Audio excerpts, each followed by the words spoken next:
Alright guys, so I'm going to go step by step and explain to you how you should be going about while purchasing a used car. Well, the first step is going to be checking the car out properly. In the sense, whatever you can check on your own. The brakes, the acceleration, the car's handling, the car's suspension feel. If you can get into the detail and check the shocks out, if you know how to, then even that, the car's alignment, the wheel balance, the gearbox, almost everything guys. You need to focus on these basic things and understand by yourself if the car is proper or not.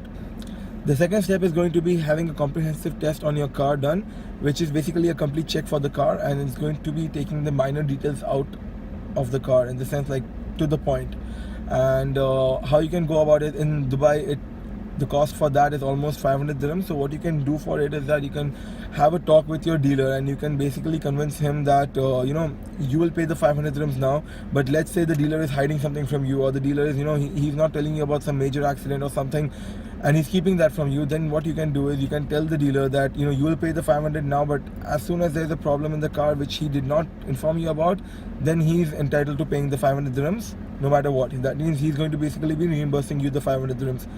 If the car checks out, then the cash is on you, but at the end, you're going to be getting a better car, so it's worth that 500 dirhams rather than spending it on repairs later on.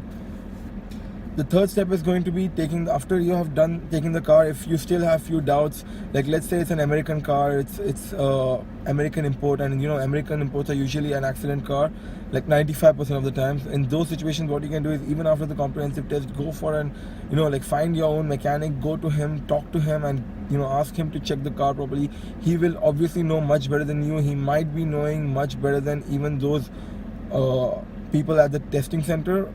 That's just up to you. It's just a small advice. You can do that. You can go to the mechanic.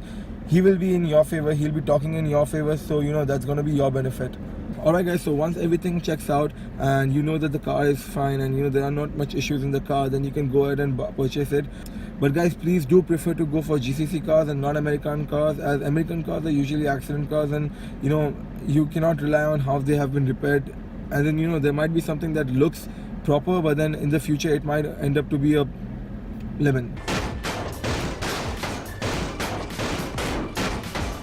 So it's better to always go for a GCC car which is not accident, rather than going for an American and risking your things. It's like as if you're putting money into something you cannot rely on. So I would always suggest going for an GCC spec car rather than an American car. That's about it guys. I guess that should be enough knowledge for you to take action on and go ahead when you're purchasing your own car. And if you're especially going for a used car, these few things should be covered. And try and get warranty for that car from the dealer. There are a lot of dealers who are providing warranty for these cars when they know that the car is fixed well. If in those situations, what happens is that you yourself know that if the dealer is providing warranty, that means the car is actually fixed properly. So that can give you sort of a satisfaction and sort of a comfort feeling that and sort of a security that your car is proper.